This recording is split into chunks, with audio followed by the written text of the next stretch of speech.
Vande Mataram students, welcome to the Tripathi tutorials. This is Abhishek Tripathi. Students, this is the fifth and the last part of the chapter number 3 metals and non-metals of class 10th in chemistry portion. Got it? Previous 4 part में हम लोगों ने पूरे chapter को discuss किया है, तो जिन लोगों ने हमारे प्रीवियस वीडियो को नहीं देखा है वो हमारे चैनल के प्लेलिस्ट में जा कर के देख सकते हैं, या फिर आप हमारे इसी वीडियो के डिस्क्रिप्शन बॉक्स में भी उनका लिंक दिया हुआ है, आप वहां से जा कर के भी उन वीडियो को देख सकते हैं और सारे आप अच्छे से समझ सकते हैं। वन बाय वन सभी चीज़ों को बहुत ही ब्रीफली डिस्कस किया गया है, जिससे कि आपको समझने में बहुत ही आसानी होगी, बहुत ही ईजी लैंग्वेज में। सो स्टूडेंट्स, आज का सेशन काफ़ी छोटा होने वाला है, तो हम स्टार्ट करते हैं, क्योंकि आज हमें केवल 2 ही टॉपिक कवर करना है, कोरोजन और दूसरा एलॉय। क्योंकि ये लास्ट पार्ट है, तो आज हम लोग स्टार्ट करते हैं corrosion. Most of the metals keep on reacting with the atmospheric air. Generally अगर हम लोग कोरोजन की बात करते हैं तो तुरंत हमारे दिमाग में आता है क्या, कि हमें तुरंत आता है कि आयरन में कोरोजन कैसे होता है। तो बट आयरन में जो कोरोजन होता है that is called rust, not corrosion. वो एक टाइप का कोरोजन ही है, लेकिन उसका पर्टिकुलर नेम रस्ट है। लेकिन एक्चुअल में कोरोजन क्या होता है वो हमें यहाँ समझना है। तो क्या है कि most of the metals keep on reacting with the atmospheric air. ज़्यादातर जो मेटल्स हैं वो एटमॉस्फेरिक एयर मीन्स ऑक्सीजन के साथ वो रिएक्ट करते हैं, क्योंकि most of the metals are reactive. ज़्यादातर रिएक्टिव मेटल्स जो हैं वही ऑक्सीजन के साथ रिएक्ट करते हैं। This leads to the formation of a layer over the metal, जिसके कारण उस मेटल के ऊपर एक लेयर का फॉर्मेशन हो जाता है, एक परत जम जाती है। In the long run the underlying layer of metal keeps on getting lost due to conversion into oxide और सल्फाइड और कार्बोनेट एक्सेट्रा। तो जो लेयर ऊपर बन जाती है, इसके कारण क्या होता है कि अंदर जो हमारा मेटल है वो धीरे धीरे अपनी प्रॉपर्टीज समझ लीजिए या फिर अपनी स्ट्रेंथ को खो देता है। धीरे धीरे वो वीक हो जाता है, उसकी प्रॉपर्टीज़ जो होती हैं वो थोड़ी डल हो जाती हैं। जैसे शाइनिंग है तो वो लेस शाइनिंग हो जाएगा, थोड़ा डल सरफेस हो जाएगा, रफ सरफेस हो जाएगा। ये सब होता है किसके कारण, क्योंकि वहाँ पे जो लेयर होता है वो जनरली ऑक्साइड्स, सल्फाइड्स या फिर कार्बोनेट्स का होता है। ठीक है, यानी हम शॉर्ट में कहें तो जो रिएक्टिव मेटल्स होते हैं वो एटमॉस्फेरिक एयर के साथ रिएक्ट करके एक लेयर का फॉर्मेशन कर लेते हैं अपने सरफेस पे, जिसके कारण मेटल जो होते हैं वो अपनी फिजिकल प्रॉपर्टीज़ को लॉस कर देते हैं या फिर वो वीक हो जाते हैं। इसी को हम लोग कहते हैं, इसी प्रोसेस को ही कहते हैं कोरोजन। Got it? अब पर्टिकुलर हम लोग बात करेंगे रस्टिंग ऑफ आयरन की। कोरोजन तो सभी मेटल्स में हो सकता है, लेकिन जो लीस्ट रिएक्टिव मेटल्स हैं उनमें कोरोजन होने के चांसेस मिनिमम होते हैं। जैसे गोल्ड है, गोल्ड में कोरोजन जो होता है वो नेग्लिजिबल होता है, लेकिन सिल्वर में थोड़ा बहुत कोरोजन होता है। कभी कभी आप देखते होंगे सिल्वर ऑर्नामेंट्स होते हैं, उस पर ब्लैक तरह के ब्लैक स्पॉट्स आ जाते हैं या ब्लैक एक तरह से काई जैसा जम जाता है, वो कोरोजन ही होता है। ठीक है, अब हम लोग बात करेंगे रस्टिंग ऑफ आयरन। तो रस्टिंग ऑफ आयरन क्या है कि rusting of iron is the most common form of corrosion. ये एक एग्जांपल है कोरोजन का। When iron articles like the gate, grill, fencing etcetera come in contact with moisture present in the air, the upper layer of iron turns into iron oxide. Iron oxide is brown red in color and is known as rust. The phenomenon is called rusting of iron. ठीक है, तो आप समझ गए होंगे कि rusting of iron क्या है।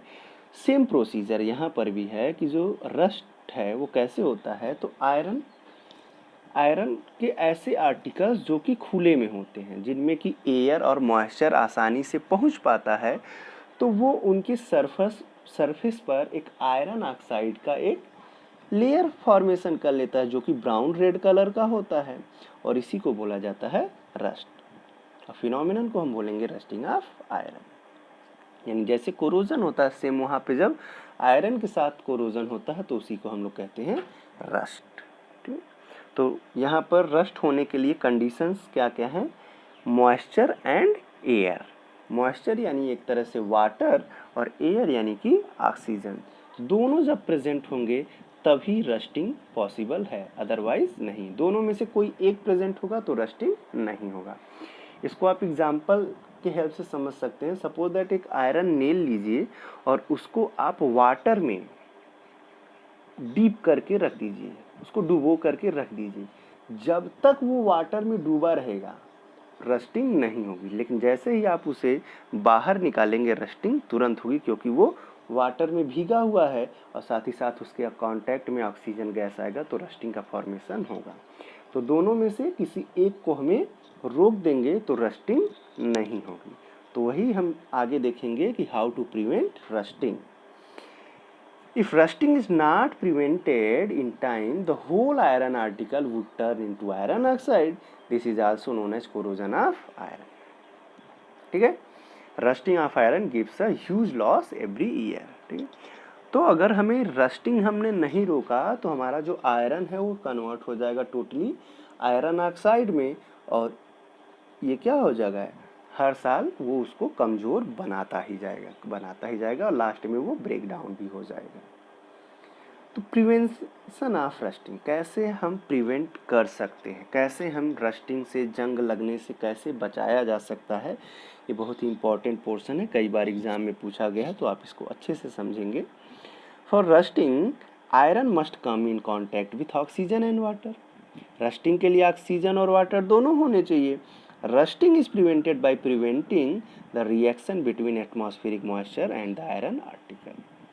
तो सिंपल सा प्रिवेंशन का एक ही तरीका है कि किसी भी तरह से हम क्या करें कि हमारा जो मेटल है यानी जो आयरन है उसके कांटेक्ट में मॉइस्चर या फिर ऑक्सीजन को आने से रोक दें।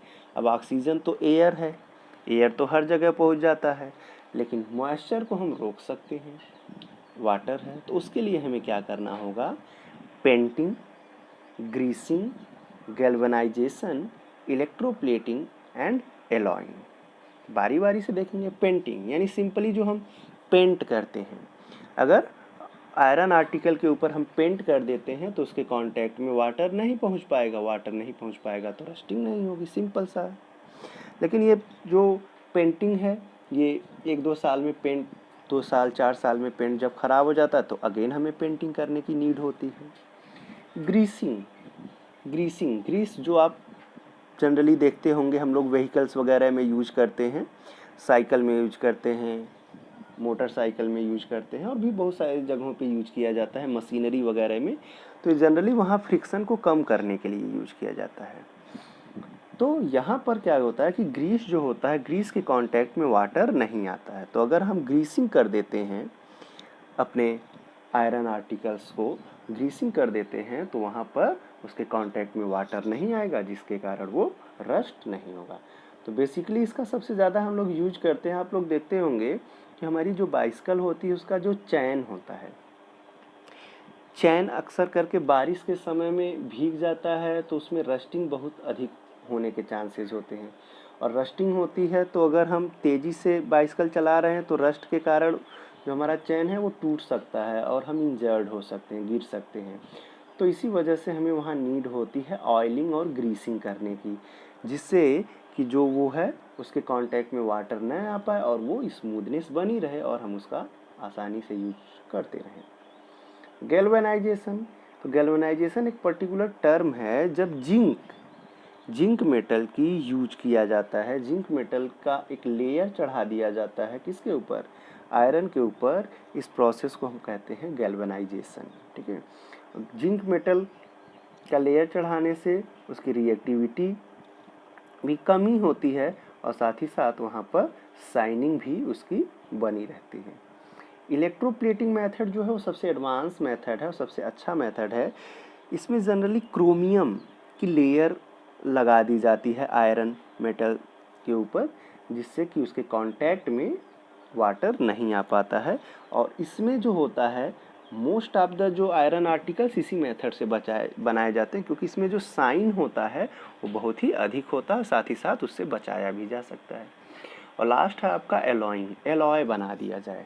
तो एलॉय होता क्या है पहले हम उसे जानेंगे, फिर एलॉइंग हमें ये समझ में आएगा। तो नाउ लेट्स सी एलॉय की बात करते हैं। The homogeneous mixture of 2 or more metals और a metal and a non metal is called alloy. तो ये एक तरह का क्या है, मिक्सचर है। कैसा मिक्सचर है, होमोजीनियस मिक्सचर है, जिसमें हम क्या करते हैं, दो या दो से अधिक मेटल्स या फिर मेटल और नॉन मेटल्स को आपस में मिक्स्ड कर देते हैं। ठीक है, तो ध्यान रखेंगे यहाँ रिएक्ट नहीं कराना, ये फिजिकल प्रोसेस हो रहा है, यानी मिक्सचर है ये। तो एलॉय क्या है, एक होमोजीनियस मिक्सचर है और इसका फॉर्मेशन फिजिकल प्रोसेस से होता है, केमिकल प्रोसेस से नहीं होता है। बेसिकली एलॉय बनाने के लिए हम लोग क्या करते हैं कि जो भी मेटल्स होते हैं उन्हें हम मेल्ट कर देते हैं, मेल्ट करके आपस में मिक्स कर देते हैं, तो इससे हमें एलॉय का फॉर्मेशन हो जाता है। क्योंकि मेटल सॉलिड स्टेट में होते हैं, सॉलिड स्टेट में मिक्स हम करेंगे तो होमोजीनियस होगा नहीं, तो उन्हें मेल्ट कर देते हैं, लिक्विड स्टेट में आ जाता है। दोनों मेटल्स को मेल्ट करके लिक्विड स्टेट में कर देंगे और उनको आपस में मिक्स कर देंगे, फिर उन्हें ठंडा कर देंगे तो वो एक नए सब्सटेंस का फॉर्मेशन कर लेंगे। देखते हैं कुछ एग्जाम्पल के हेल्प से। Ferrous alloy, N alloy in which iron is present. नाम से पता है फेरस, फेरस यानी कि आयरन प्रेजेंट होगा। तो एक एग्जाम्पल लेते हैं, जैसे मैग्नीज स्टील है, इसमें क्या होता है कि आपका आयरन 86%, मैग्नीज 13% और कार्बन 1% मिला करके बना लिया जाता है मैग्नीज स्टील, जिसमें रस्टिंग नहीं होती है।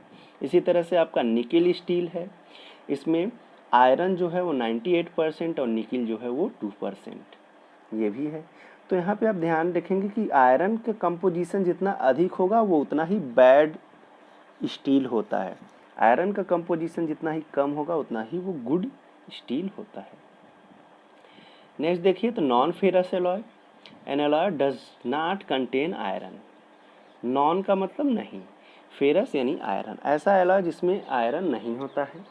तो इसके एग्जाम्पल हैं जैसे ब्रास, कापर, इसमें 80% और जिंक 20% है। ब्रॉन्ज, कापर 90% और टीन 10% है। ब्रॉन्ज का आप लोग बहुत बार नाम सुने होंगे, ब्रॉन्ज मेडल, जो कि ओलंपिक गेम्स या फिर कॉमनवेल्थ गेम या फिर इस तरह के जो भी स्पोर्ट इवेंट्स होते हैं उसमें जो मेडल दिया जाता है वो ब्रॉन्ज का हो, ब्रॉन्ज मेडल दिया जाता है, gold medal, silver medal, bronze medal. तो जो ब्रॉन्ज होता है वो एक क्या है, कोई मेटल नहीं, वो एलॉय है और वो कापर और टीन का मिक्सचर है।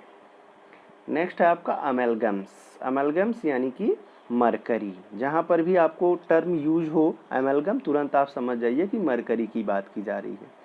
An alloy in which mercury is present, for example sodium amalgams, sodium है और मरकरी है। Zinc amalgam, zinc and mercury.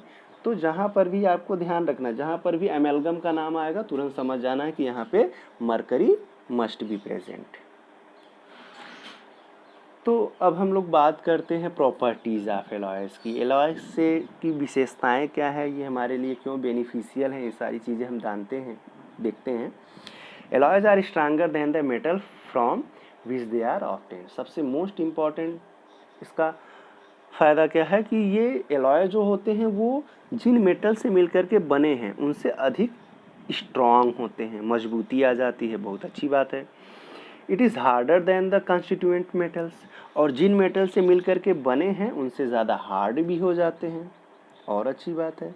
More resistance to corrosion, corrosion से बचाया जा सकता है, यानी वो उसका कोरोजन नहीं होने देते हैं, मोर रेजिस्टेंस का काम करते हैं। Melting point of alloy is lower than the constituent metals. Melting point जो होती है वो एलॉय की, वो उसके कंस्टिट्यूएंट मेटल से कम होती है। जैसे एग्जांपल है सोल्डर, सोल्डर आप लोग बेसिकली जानते ही होंगे, जो भी इलेक्ट्रिकल अप्लायंसेस में वायर वगैरह को कनेक्ट करने के लिए यूज किया जाता है, उसमें 80% टीन होता है, 20% लेड होता है। यहाँ सॉरी, यहाँ 50% लिख दिया गया बट वो 20% है। तो 80% टीन और 20% लेड का जो मिक्सचर होता है उसे हम सोल्डर कहते हैं, और इसकी मेल्टिंग पॉइंट जो होती है काफ़ी कम होती है, इसी से आप देखते हैं कि इसको सोल्डिंग करते समय यूज किया जाता है। The electrical conductivity of alloy is lower than the constituent metals, और साथ ही साथ इसका एक और प्रॉपर्टी है कि जो इलेक्ट्रिकल कंडक्टिविटी होती है वो कंस्टिट्यूएंट मेटल से, जिन मेटल से मिलकर के बने हैं उनसे इसकी कंडक्टिविटी कम होती है। ठीक है, अब कुछ एग्जाम्पल्स हम देख लेते हैं जो कि कई बार एग्जाम में पूछे गए हैं, तो उनको एक साथ देख लीजिए। तो जैसे ब्रास है, कई बार पूछा जाता है एलॉय के एग्जाम्पल दीजिए, या फिर पूछ लिया जाता है आपसे कि ये एलॉय है, इसमें ये किन किन मेटल से मिल करके बना हुआ है। हालांकि आपको परसेंटेज नहीं लर्न करना है, बट आपको ये पता होना चाहिए कि ये किन किन मेटल से मिल करके बना हुआ है। तो चलिए देख लेते हैं। ब्रास है 80% कापर, 20% जिंक। ब्रॉन्ज है 90% कापर, 10% टीन। सोल्डर है, यहाँ पे 80% टीन होगा, 20% लेड होगा। डुलूमीन है, ये 90% एल्यूमिनियम, 4% कापर और 0.5% मैग्नीशियम, 0.5% मैग्नीज। स्टील 99 जो होता है 99.95% आयरन और 0.05% ही कार्बन होता है। Stainless steel 74% iron, 18% chromium and 8% nickel. क्योंकि अभी हमने बताया था आपको कि आयरन कम होगा तो वो बहुत ही बेटर स्टील होता है। तो स्टेनलेस स्टील जो होता है वो स्टील में सबसे अच्छी क्वालिटी का स्टील होता है, उसमें कोरोजन होने के चांसेस बहुत ही कम होते हैं या फिर नेग्लिजिबल होते हैं, क्योंकि उसमें आयरन काफ़ी कम है। क्रोमियम, इसी वजह से वो बहुत ही ज़्यादा शाइनिंग भी होते हैं, क्योंकि इसमें क्रोमियम यूज किया जाता है। ठीक। मैग्नीशियम है 95% aluminium, 5% magnesium. German silver 60% copper, 20% zinc, 20% nickel. Alloys of gold, gold के भी कुछ एलॉय होते हैं, उसमें देखिए तो pure gold is said to be of 24 carat. जो प्योर गोल्ड होता है वो 24 कैरेट का होता है, और आप जानते हैं कि गोल्ड की जो डक्टिलिटी होती है वो सबसे अधिक होती है। तो इस वजह से हमें प्योर फॉर्म में जो गोल्ड होता है उसको हम लोग यूज नहीं कर पाएंगे फॉर द ऑर्नामेंट्स बनाने में कभी भी हम 24 कैरेट गोल्ड यूज नहीं कर सकते, क्योंकि उसकी डक्टिबिलिटी सबसे अधिक होती है।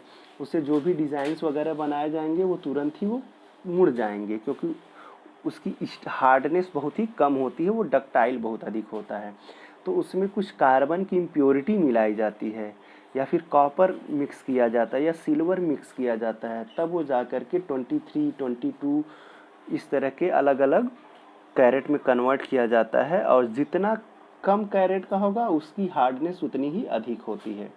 ठीक है, 18 कैरेट तक का आता है, तो 18 कैरेट की जो हार्डनेस होती है वो सबसे अधिक होती है, लेकिन सबसे वो वर्स्ट क्वालिटी का गोल्ड होता है, क्योंकि उसमें गोल्ड की कंपोजिशन जो होती है वो सबसे कम होती है। तो बेसिकली हम लोग 22 और 23 कैरेट यूज करते हैं for making ornaments. Got it. तो इस तरह से ये आपके कुछ एलॉय हैं जो कि हम डेली लाइफ में यूज करते हैं। ओके स्टूडेंट्स, आई थिंक आपको सेशन समझ में आ गया होगा, और आपको रस्टिंग ऑफ आयरन, कोरोजन और एलॉय में कोई भी डाउट नहीं होगा। कोई डाउट होता है तो आप हमें कमेंट बॉक्स में जा कर के बता सकते हैं, अपनी क्वेरीज भी कर सकते हैं। अगर आपको सेशन अच्छा लगा हो तो आप हमारे चैनल को सब्सक्राइब कीजिए, लाइक कीजिए, शेयर कीजिए। और अगर आप चाहते हैं कि आप प्रीवियस वीडियो भी देखना चाहते हैं हमारे, तो आप हमारे चैनल के प्लेलिस्ट में जा कर के देख सकते हैं, या फिर इसी वीडियो के डिस्क्रिप्शन बॉक्स में लिंक दिया गया होगा, आप जा कर के वहाँ से भी देख सकते हैं। और साथ ही साथ अगर आप चाहते हैं कि इसका PDF भी डाउनलोड कर सकें विथ NCERT सॉल्यूशन इस चैप्टर का, तो आप हमारे टेलीग्राम चैनल त्रिपाठी ट्यूटोरियल से जाकर के इसे डाउनलोड कर सकते हैं। त्रिपाठी ट्यूटोरियल चैनल का लिंक भी डिस्क्रिप्शन बॉक्स में दिया गया है। Okay students, thank you, have a nice day.